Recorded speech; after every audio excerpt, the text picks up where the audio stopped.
So hello, everybody. My name is Lucy Wheeler. I'm an arts producer at CUH Arts, and I'm really delighted to welcome you to our third of 4 webinars exploring the role of dance in healthcare settings, in particular in acute hospital settings. Just to give a bit of an introduction to this session, we're hosting these from CUH Arts. So that's the Cambridge University Hospital Arts team. What's key for our department is humanising healthcare, inspiring hope and promoting wellbeing. And we do that through a number of different programme strands. That's through participation on wards, which happens through visual arts, through music and through dance. We also think about the environments that people are coming into through new commissions with artists, both in our current hospitals, and Cambridge University hospitals are in the process of building a specialist cancer hospital and a children and young people's hospitals. And what's fantastic is that arts and thinking about how people engage with those spaces is being integrated from the very outset. So we're involved in the planning of what those spaces will look and feel like. This year, we're celebrating 10 years of our flagship programme, Dance for Health. Established in 2014, Dance for Health is a collaborative participatory programme which happens for inpatients on the wards at CUH. The webinars are really a chance for us to share the development of this programme, to disseminate what we've learned over the last 10 years, as well as start a national conversation with other practitioners who are working in this space. So we are joined throughout the webinar series by dancers, clinical staff, researchers. We really want to be sharing the necessity and impact of what this practice can bring to acute hospital settings. Today's session is focused on the role dance and movement can play in recovery, agency and wellbeing within neuro rehabilitation contexts. And I'm going to give a very quick introduction to our panel now before they start their presentations. We're going to start with a presentation from dance artist Felipa Pereira-Stubbs.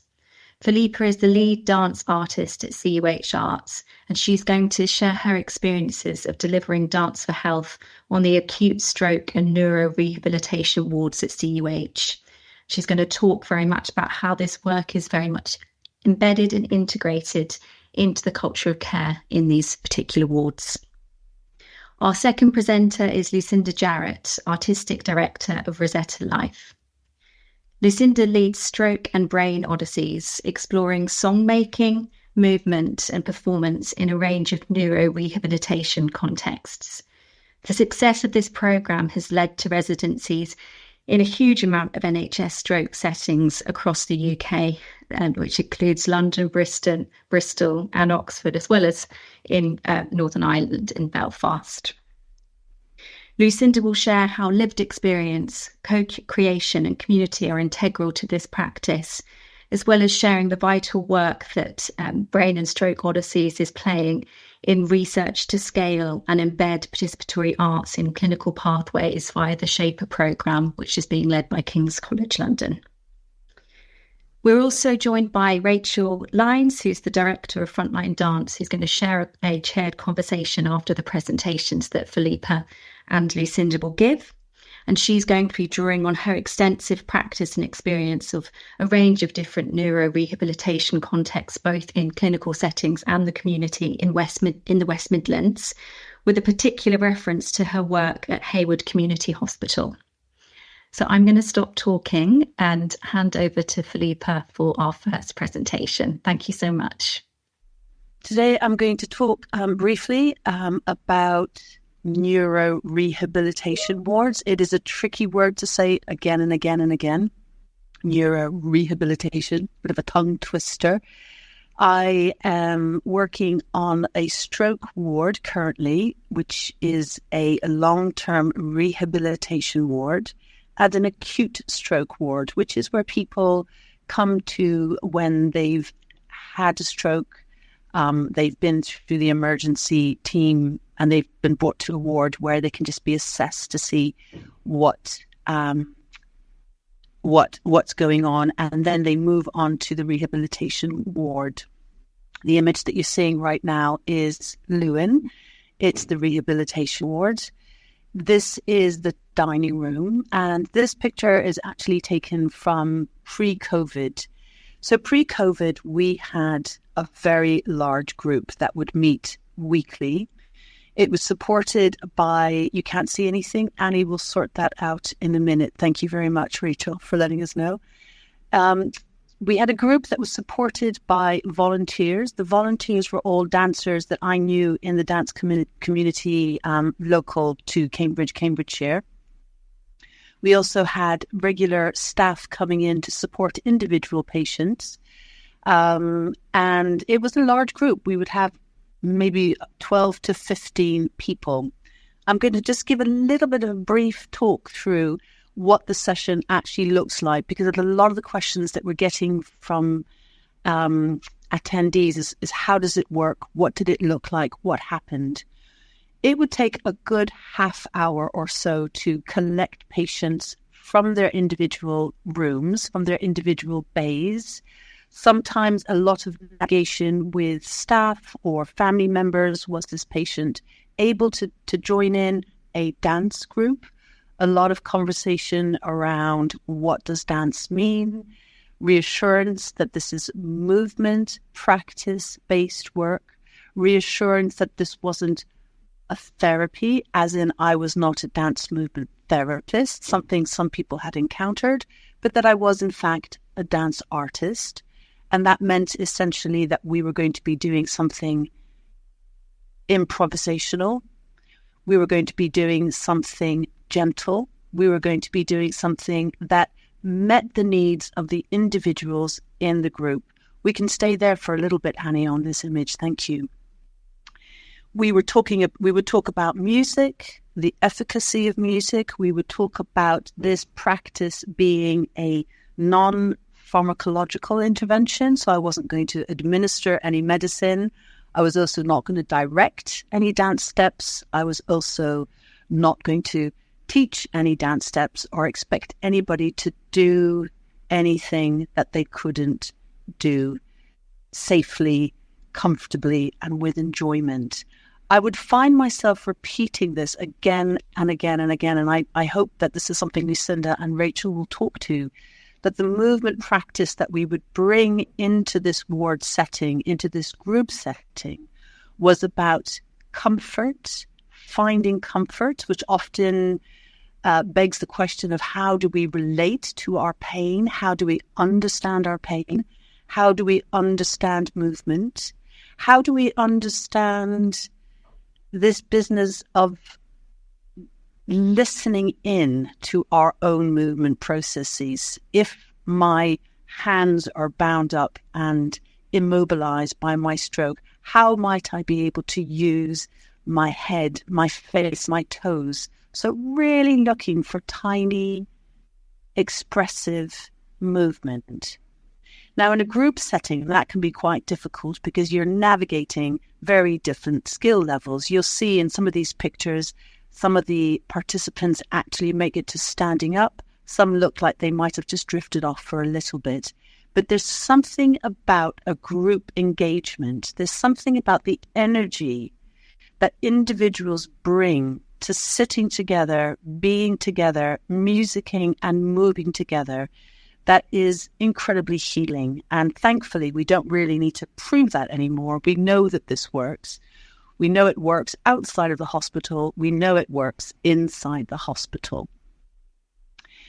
So we would have a gentle warm-up once all the patients had arrived. There'd be a lot of introductions, who we were. I'm going back to this quote that I've been saying in each webinar, not about what's the matter with you, but what matters to you. Getting people to give us snippets of their life stories, the information that they might want to share. So although most of the patients would be referred by the physios or by the OTs, I do not approach the session with medical knowledge about the people I'm working with. A gentle warm-up. At the moment, I'm working with somebody there, an extraordinary woman who turned out to be somebody who owned a circus of all things. And what we're doing there is just a very, very gentle spinal stretch, just a little bit of eye contact, actually quite an intense amount of eye contact. She was very, very charismatic. And just hands, touch. This is something, again, I'm sure Lucinda and Rachel will talk about. Touch used in a safe, considerate, reassuring, engaging way. After a little while, I would open up the floor. It's not a dance floor, but I would open up the floor to what would you like to listen to? What is a song that might help you in this moment, here today in this space? People would share or not, and then we'd be off. We would move, we would dance, and then we would finish with a very, very gentle warm down. And back in the good old days, when I had a big old team of movement volunteers, we would give all the patients a very, very gentle massage. When I say massage, not getting in with our thumbs and fingers, but just bringing touch to the shoulders, maybe to the back of the neck and the staff. So we would massage the patients and the staff, a little bit of conversation, and then people would go back to their bays. This also happened on the Neuro Rehabilitation ward, J2, which is where people come in with all sorts of brain injuries, which I know Lucinda will be talking to a little bit more, brain injury. Things like car accidents, things like sudden neurological conditions, and a very large variety of ages. So you'd get 18-year-olds who had a horrible accident in town on a night out. You would get 70-year-olds. And again, the integrated group, the integrated work meant that the movement practice had to be something that everybody could find a way in to. After COVID, these spaces, these day spaces, these shared spaces were taken away, used for staff. Sometimes they were used for extra beds, a way of keeping space and infection control. And I began to work on the bays when I was allowed back in again. And actually, that's been a real bonus, because it's allowed me to work with the few people who were often left behind when the music and movement sessions would happen. They were people who were deemed to be perhaps too fragile to be moved, or too unengaged, or too depressed. So it's been really powerful being able to go into a bay, close the doors, try and establish a little bit of quiet, turn some of the bright lights off, open windows where you can, and just bring in some of that gentle, delicate, quiet space. A lot of time on stroke wards and neuro rehabilitation wards is spent in boredom. I think, Lucinda, you sent me an amazing article that was all about researching the hours and hours of non-activity, and the fact that a lot of people on these wards will just go to sleep, because that's probably the nicest thing they can do in their day to while away the time. Particularly after the pandemic, when visitors weren't really allowed, this was particularly dire. So being able to go into these spaces, again, perhaps engaging with one person, making them comfortable, finding out a music kind of background soundscape that would suit them, and then watching people across the room engage, respond, sometimes almost unconsciously, sometimes a small amount of movement would begin, and then we could tease that out and make that into a related. We would start relating to each other, we would start to move together. What's most wondrous about this work is that often wondrous and difficult at the same time is that being a patient is incredibly difficult. In the scope of my work, working here at CUH hospitals, I'm embedded on the ward. So I come in every week. It's a long term. It's been 10 years of coming in regularly. I'm not there to create a performance. I'm not there to figure out a treatment goal other than what the physios and the OTs are suggesting this person could do with more upper body strength, this person could do with a bit more reassurance, that kind of thing.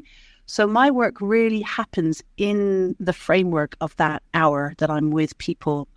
I might not see them again, or I might spend months and months watching their abilities grow. So the thing that fascinates me the most is that moment where you meet someone and they introduce themselves by telling you everything they can't do, sometimes telling you who they used to be. And you can feel the despair, you can feel the distress, you can feel the anxiety of how am I going to get myself out of here? And the reason that I love this work so much is by bringing in this kind of very gentle listening practice, movement practice, people begin to discover the parts of themselves that are well, the parts of themselves that can engage. This lady who we can see at the moment didn't speak any English, and her daughter, who's sitting on her left, was very anxious about her coming in. Of course, it turned out she had an incredible practice of her own through Tai Chi, regular Tai Chi, and we were just able to communicate so much through hands, through opening, through that sense of one movement slowly glides into another movement. And suddenly she was able to do much more. I say suddenly, it's not really sudden, but there is that sense of there's much more ability than people think they have. That is obviously incredibly powerful for the patients, but also for the staff who witness this, also for the families who witness this. And we have many, many moments where a song comes on that really, really resonates, and we find somebody who was nonverbal begins to hum. We find that somebody who can't articulate words, ask for water, ask for something, can actually sing their name, can actually sing a song that brings back a lot of memories. There are countless times where we have huge emotionality. One of the side effects of a stroke is emotionality. A lot of tears can come. It can be very embarrassing for people. It can be very uncomfortable. And this is this kind of space where that can be accepted, woven into the fabric of the session. And sometimes the mood shifts. Sometimes the sadness is where we need to stay for that time. I think we've got an image, Annie, of a gentleman who we worked with who was unable to stand up and was unable to sing. It's a drawn image from a project, thank you, that we did with this lovely artist who you can see there in the first image, Lena Yokomama. She came in, joined us on the wards and drew, you can see her there in the middle of the circle. I think it's the next one along, Annie, where we're back on the stroke ward. Yes, here he is. So this gentleman, extraordinary. His wife would come every single day, sit with him every single day, and she was delighted when she met me and knew that there was a Dance for Health program going, because he was a very avid singer and dancer as part of his practice in church. We tried a couple times. He would just hold my hands and peer into my face very, very, very closely. This was one-to-one work on his bay. But there was a sense of him, you could see the music, you could see the relationship between him and I just shifting his shoulders, his backbone, like he became slightly more present. Then we reached a point where he could join a group that we were running, small groups, and the song that came on was Stand By Me. Lost Kingdom Choir, extraordinary sound, extraordinary harmonies. And he was able in that moment to stand up. You can see I'm holding him. I've kind of really got my whole body around him, supporting him from the back. And he started to sing. And when somebody does that in a space, that just feels like the hallelujah moment for all of us. It's that momentary return, that restoring the agency of the person, restoring the sense of the thing that makes them feel most themselves. Sometimes it's brief. Sometimes it actually begins the steps that leads to a lot of healing, a lot of recovery, more engagement with rehabilitation. but it's something that we all love. It's something that we all benefit from. Yeah, Lena Yokoyama. I wanted to make sure I got her name right. This is a lady who we worked with for a long, long time. She was the kind of super patient who would do all the exercises 100 times to the point where she was almost exhausted.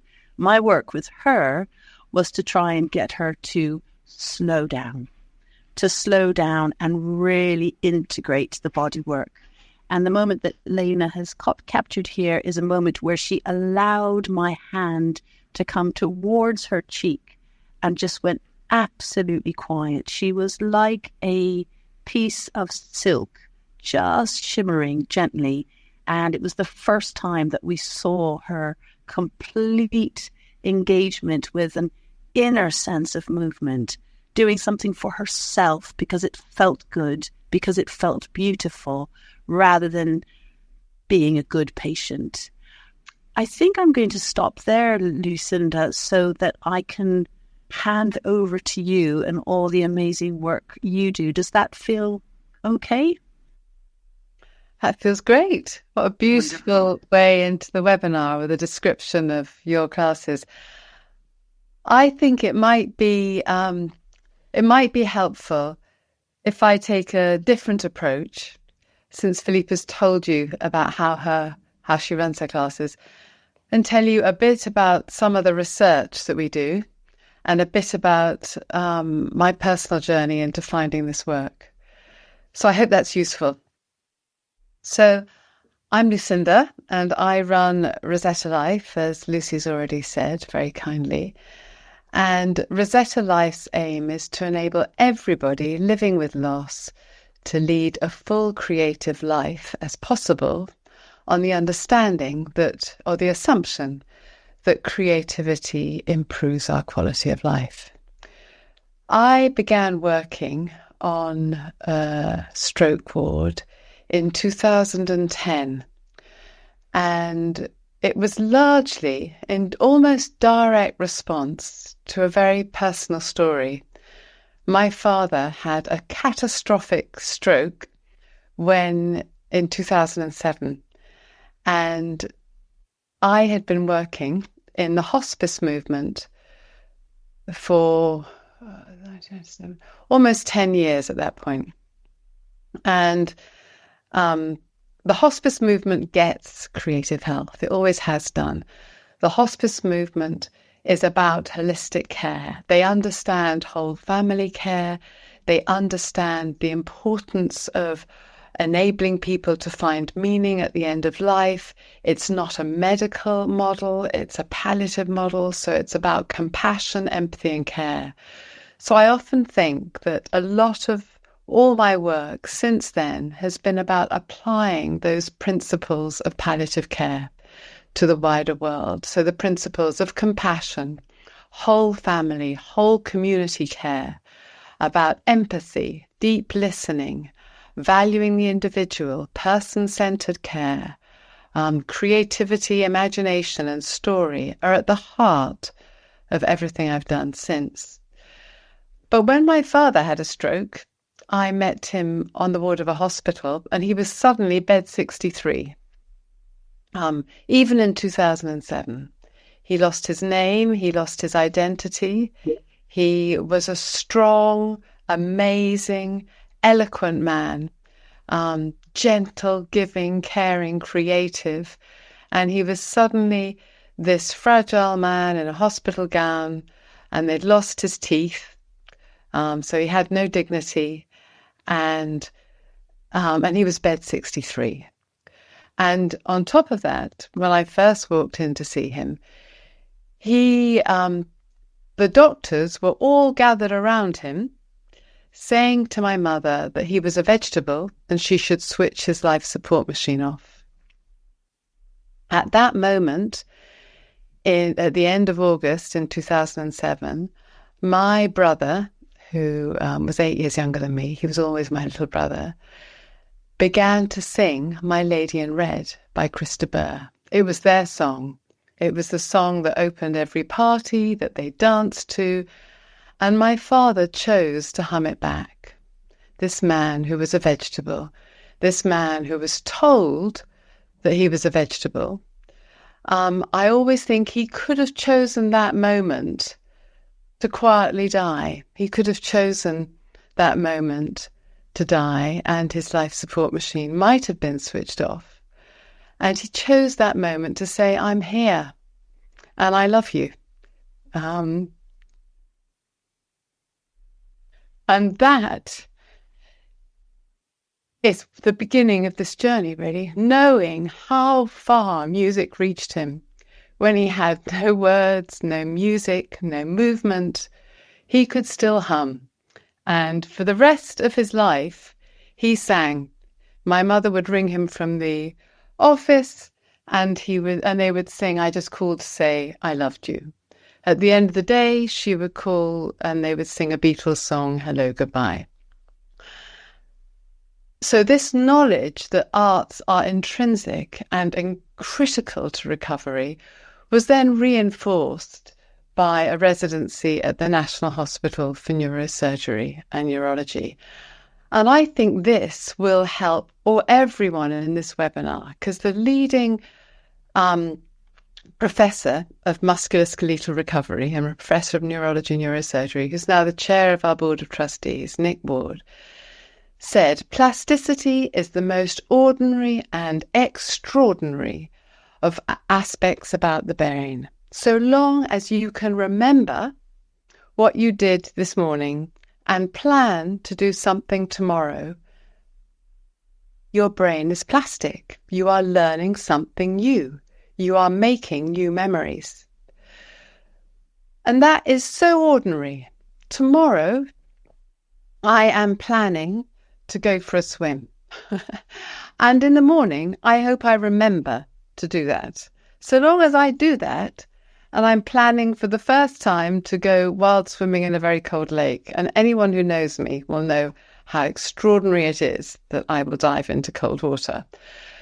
But that extraordinary ordinariness is why the arts are key. They offer us new ways to learn. They offer us new paths for learning, and the ability to do something new helps restore neural pathways. You literally, and people say this and it sounds stupid, almost stupid. But essentially, as you make new learning, neural pathways fire, axons fire into neurons, and your brain fires neurons to help you find new ways to connect and communicate. Now, obviously, if the brain is dramatically damaged, my father lost 45% of his brain capacity and functioning. He couldn't recover his speech. But there was so much that he could do. He could smile. He could put his arm around me and hold me. He could play cards. He didn't have visual deficit, so he could still hold a pack of cards in one hand. He still beat me at backgammon until the day before he died. Now, sometimes I let him, but actually most of the time he won.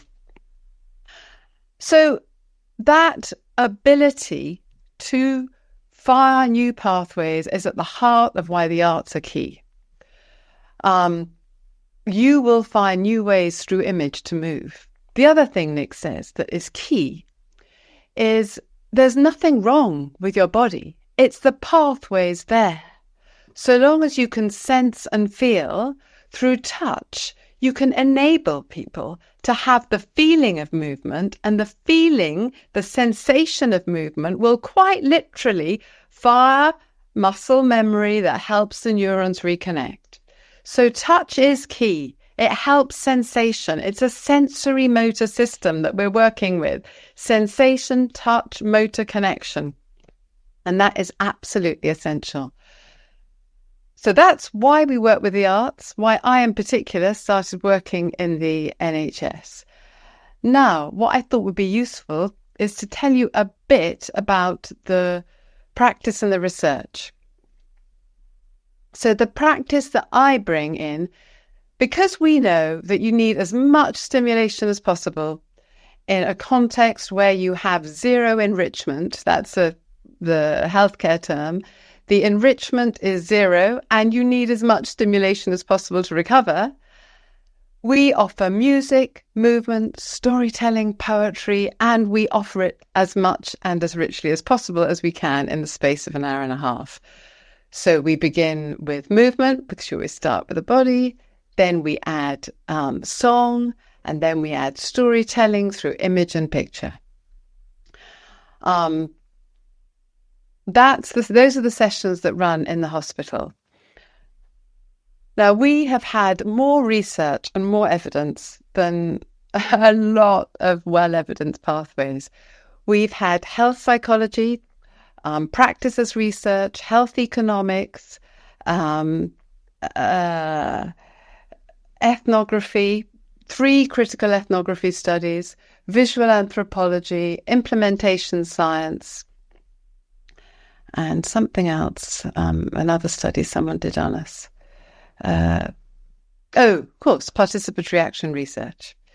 So there's a lot of evidence. The most interesting thing to me is that all these different research studies point to the same thing, that the most important thing is to offer people ways to find something new.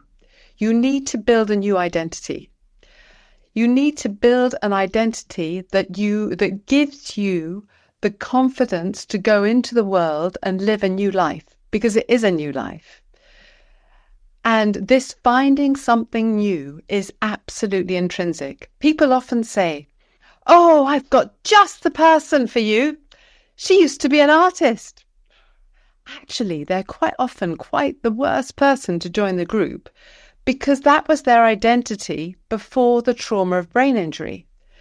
And we know you need to build a new identity to go home. So the garage mechanic, the policeman, the army sergeant major, these are people who will find through singing and movement and dance and drawing and storytelling and poetry something completely new that will give them a light that offers them a way to be in the community that isn't dominated by the stigma and shame of disability. So finding something new is echoed across all the research studies we've done. And you can find them all on our website that's in the Padlet. All the studies are there. The second thing that's really interesting that I think speaks really clearly to dance is about the importance of flow. Now, everybody will tell you that if you are immersed in an activity and there is flow, that you are much more likely to have the capacity to learn for pleasure, for enjoyment and engagement. And the importance of flow offers people ease, but also mastery. If you're immersed in an activity, then you can take control over what you're doing, because the flow gives you the confidence just to follow things from one task to the other. So the irony is that people think you need set tasks and accomplishments and goals, one after the other, in order to achieve learning. But actually, what you really need is improvisation and flow. And nothing does that better than movement. So if you go from breath to touch-facilitated movement, to improvisation, to movement, to mirroring movement, to seeing movement, to performing, you're actually making a journey towards seeing yourself, witnessing yourself moving and being moved. And that gives you a key towards the mastery or control and agency over your own movement. The other thing that people talk about is the importance of feeling free. And again, you may think so these are all the words that echo, the key words and themes that echo across all the studies. So freedom in a disabled body, you think, how is that possible? It's the freedom to choose how you want to act and be in the world. The freedom to find a new identity. The freedom to follow a flow. The freedom to people talk about being part of a greater thing, and that always worries me slightly, because I think suddenly you're engaging with a grandness of spirit which denies the ordinariness of moving. And I think it's really important that we remember how ordinary it is to move and to move creatively. And so when people feel I'm part of a greater thing, which again came out as a key theme across all the studies, it's about them identifying not with a spiritual transcendence, but with the group. Everything I do is with the group. And it's looking out from the narrow insularity of a broken body in a bed to realizing, I'm in a group, there are other people like me, and we can all help each other and support each other. So that's the last thing that's also the most important, is the group that takes away the mastery and power of the artist and hands it to the community of people living with disability. And that echoes across all our work. So the importance of that is that in finding kinship, a relationship, you realize you have a function. Even in the space of an hour, you can support someone else. You can support someone else to move. You can value someone else by applauding their movement. You can acknowledge what they've achieved. You can encourage them. All these things give you value in the world. And in that moment, the world is the community of people who have joined in the gym. So that's a brief teasing out of themes. If we go one step further, you're in the hospital, you engage with our work, and then you get discharged. Everybody talks about the moment of discharge being terrifying. What happens when you go into the community? There's a period of 6 to 8 weeks of community rehab, depending on the postcode lottery of whether you can access it, whether anyone can get to you, and whether you can get to the door to open it when they turn up. And after that, at a 6-month review, there is very little or nothing. So we formed Stroke Odysseys in the community, which is different from the clinical work because the clinical work is sessional work. As Philippa says, you go in, you form a group each week, and then you lead the group. In the community, the research was looked at the 12-week program we ran that leads to a performance. Performance is key if you're building a new identity. You've got to test out that identity. How are people seeing it? How will my family see it? How will I be understood, seen, valued, or shared? So you see your community first, is the group you're making the show with, then your wider community of family and friends, and then you can take it to a bigger audience and a bigger platform and a wider platform if you choose to do so. And now you may say, why perform? There are lots of films on our website that explore that, and everybody says performance is absolutely essential. Performance is this key to enabling your identity to be tested and seen. In theories of sociology, there was a brilliant sociologist called Goffman, and he talked about how our identity is constructed. And we know that, the way you dress, the way you walk, the way you appear. We build an identity in order to enable us to walk out into the street and engage with people. When you've had a stroke, that identity is lost. So that identity has to be rebuilt. Performance enables you to test that and value it in the real world. The interesting thing is this idea of identity and performance is mirrored in disability because, of course, in disability performance discourses and theories, all you have is either the story of your illness, so you are the hero of your story, and then the narrative is one of sympathy, or we have those ableist traditions of performance which have a proscenium arch, and you try to aspire to those ableist traditions. But however, what is this performance tradition, this aesthetic of performance arts in healthcare? It kind of shimmers between all these, between a disability of illness, between a performance culture that is one we want to be seen in, and then there is this emergence of self. And there's something quite miraculous and unique about this particular dance performance discourse, where you are shimmering, literally oscillating, moving between being seen and valued and being invisible, and coming to the stage and hiding from it, taking a step forward and withdrawing. And how that happens is really, really remarkable. So that's the thinking around why we work this way and why we deliver in the performance. I think I've got 3 more minutes. Is that right? Yes. Okay. So in those 3 minutes, I want to tell you what happens then to this amazing company we build. What happens to these people? Traditionally in healthcare, you give someone a cure and they walk out into the world. Now, in the arts, we build a performance company and you work with people for a long time. What about arts and health? Shouldn't we let go of all these people we've worked with?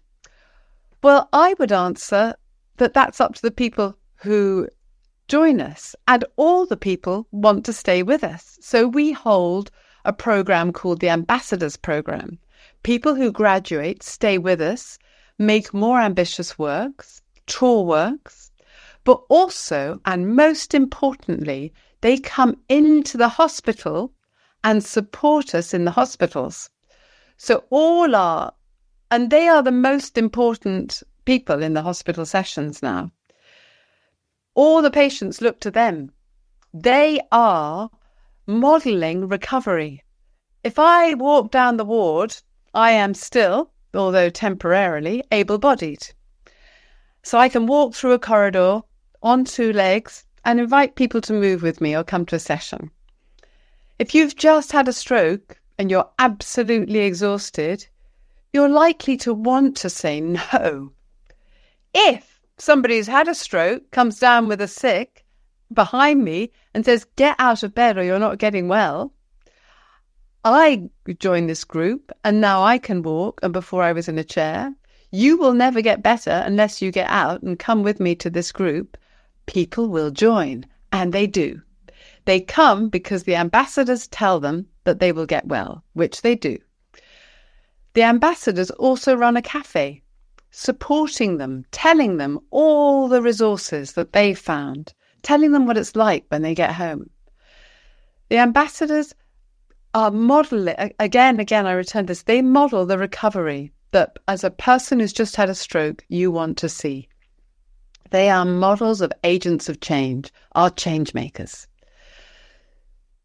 And in this way, we offer dance, performance, theatre, movement, song, stage design, projections, film, throughout the stroke and brain injury recovery pathway, in the hospital, in the community, and then back into performances that tour as a mode of prevention and public health, but back into the hospitals as well. Finally, all I wanted to say is to echo Philippa's thinking about the importance of capacity. The medical model says this is a problem and we're going to fix it. You may be horizontal, we're going to fix it by enabling you to walk. The arts model meets you here and says, what can you do? Where is your capacity? Is it in this finger? Is it in meeting my hand? Wherever you are at, I will meet you and we will start from that point of capacity. The interesting thing is that narrative gives you a narrative of living well with illness, which is very different for a narrative of living unwell with illness. It's a narrative of living well that gives you a completely new journey. a narrative of finding a story in community without shame, without stigma, of living to the best of my ability and deciding how I want to live and how I can live, and determining wellness and health on my own terms. That's probably a good place to end. Wow, all of that was so beautifully articulated, and I just felt everything that you said, and it was feel like I just need to take a moment to digest and process, and just wow, thank you so much, both of you, for sharing what you've just shared. And for me, it was just wonderful to experience some of the things that you've experienced. I've also done that here, miles away, without us even knowing each other. And I think that's just the power of the art form and what we do. And that was brilliant. Thanks for inviting me to be here. Lucinda, for signposting people to me. I really appreciate that. And a little bit of background of me just before we start to think about some questions, some further conversations maybe that we can have on how we build connections and form relationships, build communities in our practice, talk a little bit more about co-creation and how you define that and what that is, and also the relationships of working with staff and of all different staff working at the hospitals. So I'm Rachel, full-time now as the Artistic Director of Frontline Dance. We're based in Stoke-on-Trent and been around for 23 years. We are a company, an artist-led company that puts disabled people, deaf and neurodivergent people, as well as those with long-term health conditions, at the core of our company as artists, as leaders, facilitators, and who work in the office. As well as doing that, from my early career, I was very quickly drawn to work in health, as well as community and education. And that might have been because of some of my own lived personal experiences. Through my dance training, I had a back injury very early on, so I had to really manage that and was in basically constant pain since the age of 19. I also I've had hemiplegic, paraplegic migraine since the age of 12, which actually are very similar to the stroke symptoms, and the fact that I'm trying to find the right words. Sometimes I can't speak. I go temporarily paralysed down one side of my body, but it is temporary. There are little things that last, which is like trying to find the right words sometimes, and my sentences get a little bit jumped up. So Lucinda and Philippa, if I'm not making any sense, please do correct me. I won't be offended. And also some of the job choices I had, which was I was a PA, a personal assistant, for 3 years for people who have broke their necks, so tetraplegics, with live-in care for 2 weeks with them, a week trying to set up frontline and dancing. And the lived experience of my son, both of us have spent time in hospitals. I've been in there for a month while he's recovering from an operation that didn't go to plan.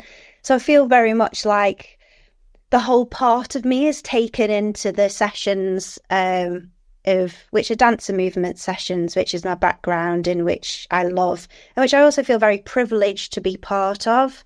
The conversations, the experiences, like when you were both talking, I had memories of similar experiences that I was reliving, and I was thinking how fortunate we all are is to get to explore and share our practice and the love of what we do, and be inspired by people who are pretty incredible individuals as well, and we're meeting them at a very vulnerable time of their life as well.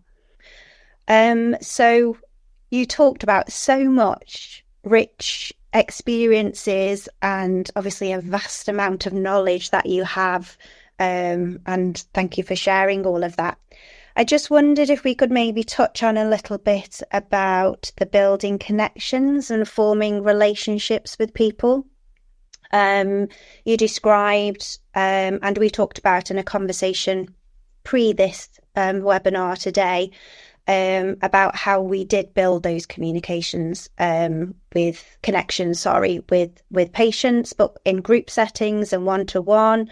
Philippa, you talked about an amazing story of when you were on the ward trying to reach one of the patients there, and then another patient influencing actually what song she might want to listen to and how that worked.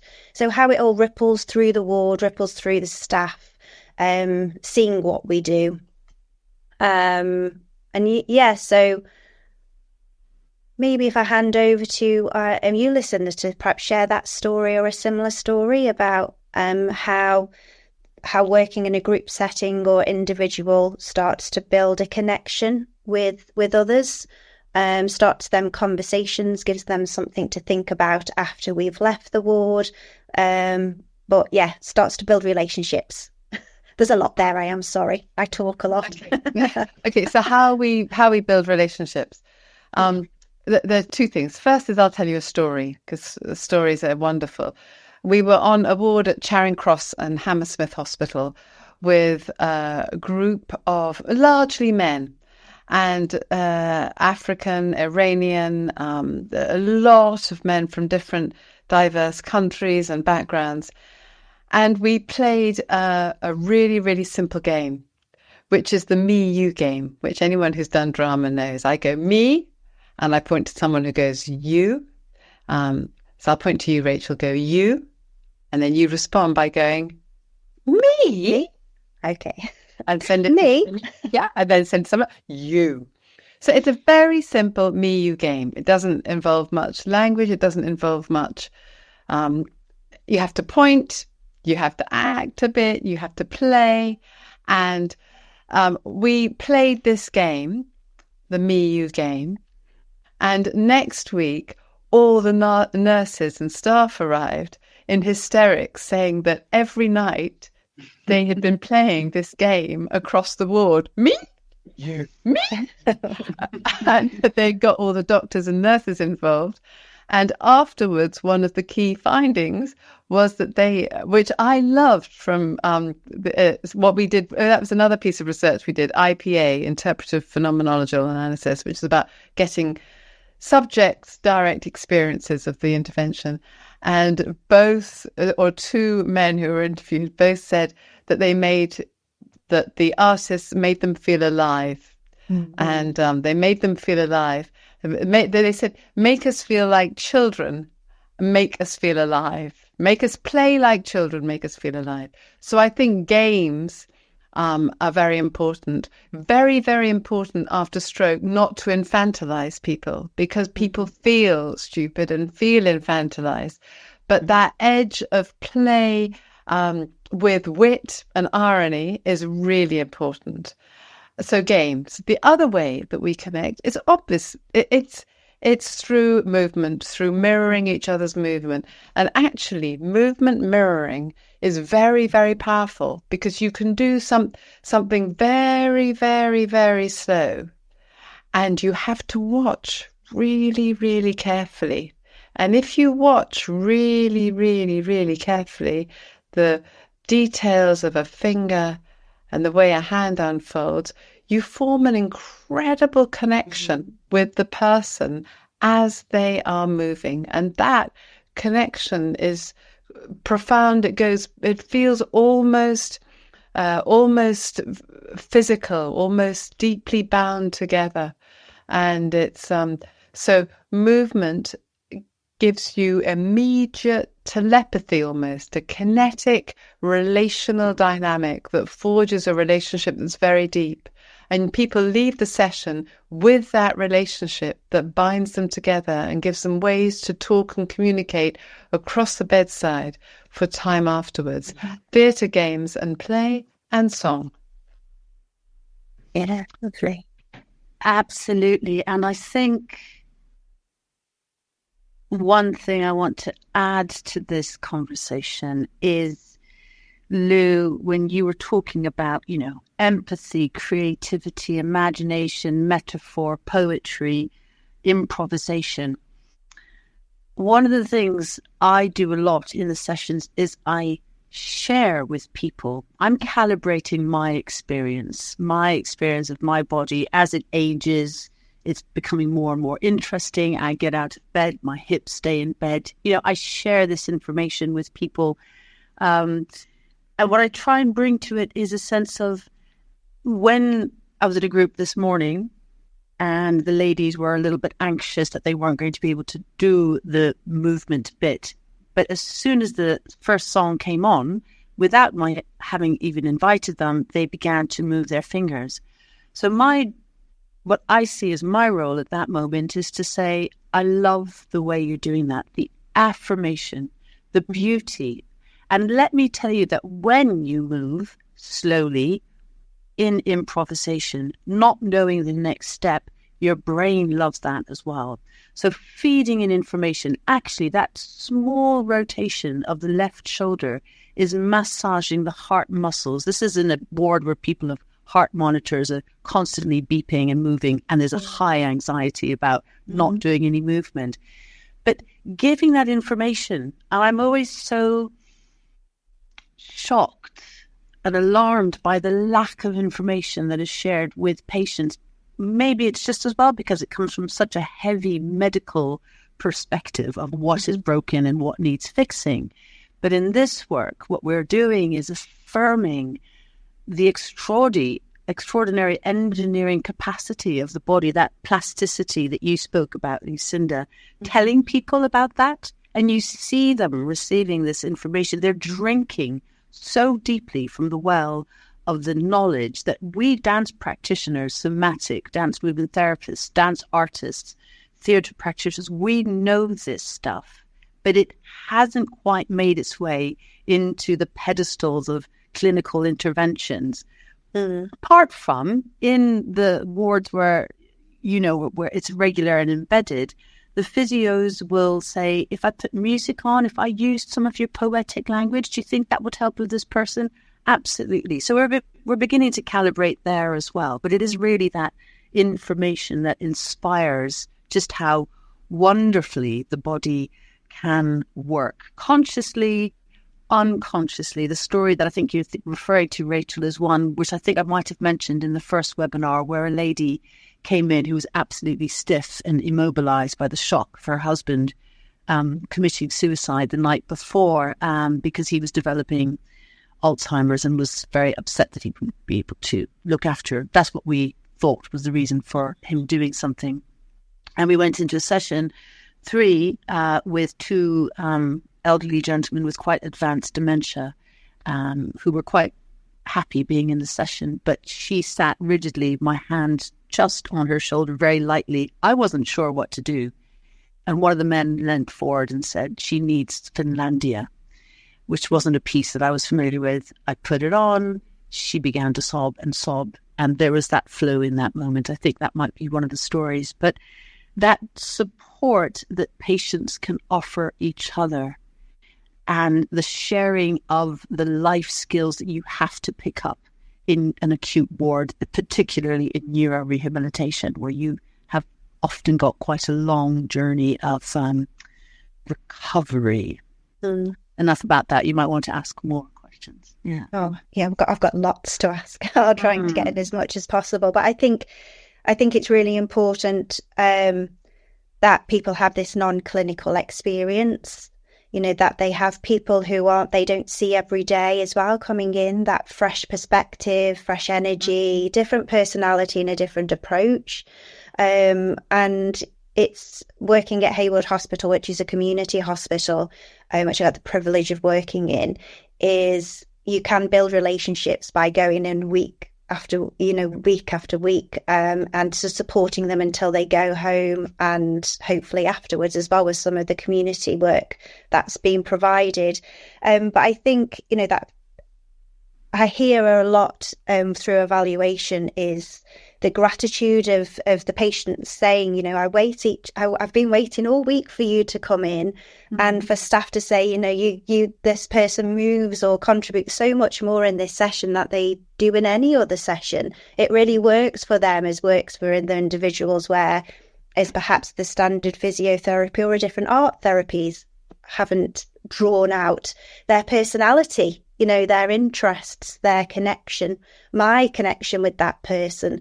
And I think that's really important. And the staff as well. When we spoke, we also talked about staff joining in the sessions, especially when we were allowed to do the bigger group sessions. And the feedback I used to get each week from the staff is, I get so much out of this. I get equally as much out of this if it's observing the patients light up, their smiles, their laughter, them coming alive, but for my own body, for my own stress, for my own well-being. And I think that's really important to recognise. And also, I was really, really lucky when I went to the Hayward Hospital. So it had come through rheumatology, and I managed to do a very good presentation that then allowed me to go on to all of the wards instead. And particularly focusing with the staff and the physiotherapy staff and OT staff of the Parkinson's ward, the stroke ward, and then another ward which was for other brain injuries that aren't stroke. So I got a great opportunity to skill share. And I was interested in some of the medical reasons and how the knowledge of that could then influence my own practice, add to the artistry, add to the creativity, add to the connections.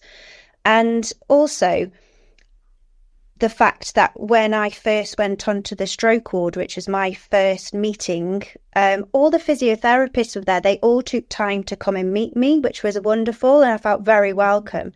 And I was immediately introduced to a wonderful assistant physiotherapist, Stacey, who had actually done a dance science degree at UCLan. And she got me. She'd luckily done for me and for her a module with Lisa Dowler, who I think is on the next webinar. So she just got all about what it was we were doing, and she knew exactly what benefits that would be for the patients, which brings me on to how we build relationships with the staff, because we want to enjoy being there, we want to feel welcome, and I want to feel purposeful as well. And I just wonder how you both approach that, or if you've got anything to share in terms of, again, another story or another method that you use, which is about us interacting with the medical staff, how we build relationships with the staff who are there day in and day out. Very, very quickly and simply, because I think let's hand that over to Lou. But what's really interesting is how little awareness staff have of their own bodies, and they are working really long days. They are bending over, lifting, tugging, making beds, emptying bedpans, all of this business. And there's often a sense of trepidation when they're invited in those early years. When I was beginning here, I needed to prove that I wasn't going to damage anybody with my outlandish ideas around dance. So the staff would come in. They were apprehensive. They didn't want to be made fools of. They didn't want to be vulnerable. And I think that's a really interesting issue, because these are people who are coming in every single day and working relentlessly, and that vulnerability, that emotionality, it's a fine edge. When you get an opportunity to do a little bit of training with staff and give them a session for themselves, that just helps so much. There was one ward, it was the winter time, and I just offered 5-minute massages. So the ward manager, by a massage, I mean very gentle, shoulders, just a little bit. And the ward manager allowed the staff to come in. In fact, she marched them in. She'd say, right, your turn next. 5 minutes. The point being, in 5 minutes, just coming into a quiet space with a different soundscape and someone putting their hands and listening with their hands was enough. And that's what I wanted to show them. And that was very helpful in then them recommending or allowing other patients to join in. So that engagement with staff is absolutely crucial. I mean, this hospital is vast. It's a teaching hospital. There's a lot of bank staff. There's a lot of illness. So sometimes you'll have awards that you feel you should be confident in, and suddenly you're being challenged at every level. You take a deep breath and you find somebody and you start small again, and then it picks up. But yeah, it's very important. And there's lots of stories to tell about staff, but I want to give Lucinda a chance as well to talk about staff relationships. Yes. Yes. I think staff are very, very grateful for the fact that we're there. Everyone is overworked. Everyone is, every ward I've ever been on is understaffed. And the fact that I come with a singer and we take a huge group, we take the whole ward into the gym, and it's something that people are very, very grateful for. So that's one. There's huge need for it because we take the ward and we run movement and voice and performance with them for an hour and a half. Secondly, we never go into a space without offering training. And I think that's really, really important. There are a couple of videos on our site of the training we did with the place at the National Hospital. And we bring physiotherapists and the consultant into a studio and we just share practice. We don't say, this is our way and we think you need to learn our way, and they don't try and teach us their way. We just share how we work and share. And at the end of the last training we did, all the physiotherapists, the psychologists, people understand it. They understand that we're working from a different place because they've felt it, they've learnt it. Nick Ward, the consultant I mentioned to you before, who's now on our board of trustees, people still laugh about the fact that he came in to the dance studio thinking he'd get away with watching in a suit and brogues and had to leave his brogues outside the dance floor and take off his suit jacket. And I think Chris Thompson, who many of you will know as Director of Creative Learning at the place, brought him a pair of tracksuits because he didn't have one. Yeah. And but that moment was transformational, and suddenly experiencing what they all say is, of course we're working with the core, of course we're working with alignment, of course we're working with body awareness, but we connect differently because we connect through improvisation, through image, through story. I always say, as an easy way of communicating to staff, is I say, a lot of the time you quite rightly are fixing a body that's broken. A lot of the time, I'm trying to offer people images that enable them to understand the wonder of a body they never knew. And often, if I share with people an image of the heart or a cell, people will say, oh, I never thought about my body. It was just this thing. You never think about the stuff inside it, do you? So whether that stuff is the M1 highway of the cerebral spinal fluid that runs through the spine, or whether that stuff is an image of the heart, it just connects people to their body that is still working, while the neurons and the messaging is damaged. That this wondrous, extraordinary gift we all have is the body, and we connect to the wonder of that. So the first thing we do is acknowledge that there is a gratitude, and the gratitude also goes both ways, because we're very grateful to be in that space, and it's a very honoured a space of huge honour and privilege to be where you are, in a space of listening and working with people who are vulnerable and fragile. The second thing we do is we acknowledge that the staff are grateful, and we're grateful for them. Second is about offering training so that we don't walk in with any fear or difficulty or anything that's unanswered, any questions unanswered. And then the third thing is about acknowledging our difference and acknowledging the significance of the wonder of our body and the importance of that, and accessing it through image. And I think the other thing is just by doing the research, so that there is research there, so that there is research that builds a shared language between all of us about how this work has an impact and why. And that's really important as well. Yeah, thank you. Thanks, both of you. I've just had a little check of time and know that I know I've just run over five minutes. So Lucy, did you want to open up the question and answers? And if there isn't any, we could maybe touch on co-creation, but to see what questions people have first.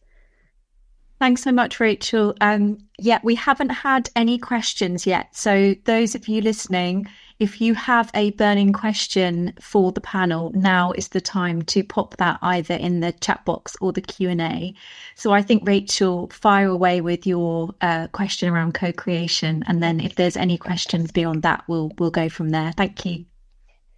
So this is, I suppose, directed at Lucinda initially from the conversation again we had in preparation for this webinar.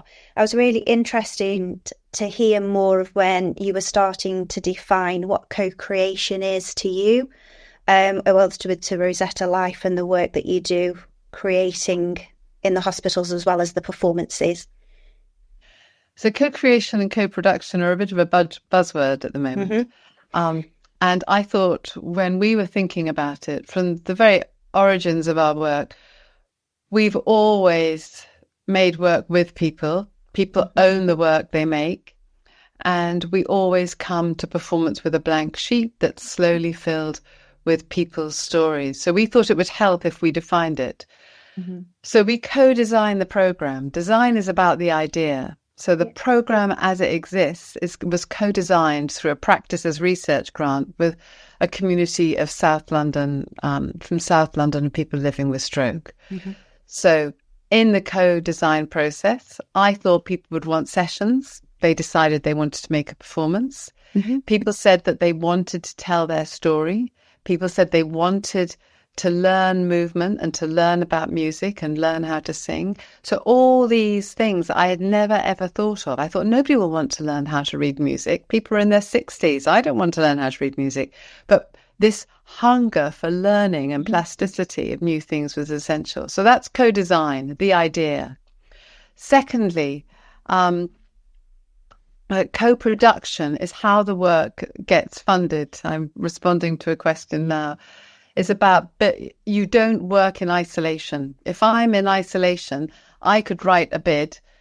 It would take me a week. Probably it would take me longer to write than the funding I got to deliver. But if I build the partnership between the arts sector, the voluntary sector, the health sector, the local authority and the ICB, that means that the work is not only co-produced, they all put in funding, but also it's sustained. It then belongs to the community. It belongs to the people who've invested in it.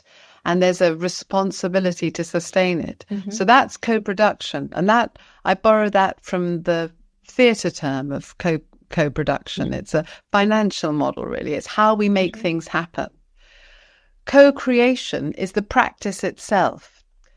So that's about devolving authority of director or leader and acknowledging that authority is shared with the group. Every person in the group takes turns to sit out and see whether what they're making works and is reads and can be shared on stage. Every person agrees the music. I can't tell you how many times the composers had to recompose things. Because people don't like it. That music's not good. It makes me feel dizzy. I don't like that. And it's genuinely co-created and people feedback. This is particularly evident in films because people can view cuts and view edits. So you can change again and again and again. So people choose. We don't work in a way where we offer tasks. We listen to people and follow the desires of each individual and then bring fragments together. So that's co-creation. And then we co-produce the research. So we don't do research on people, that old model of power of research.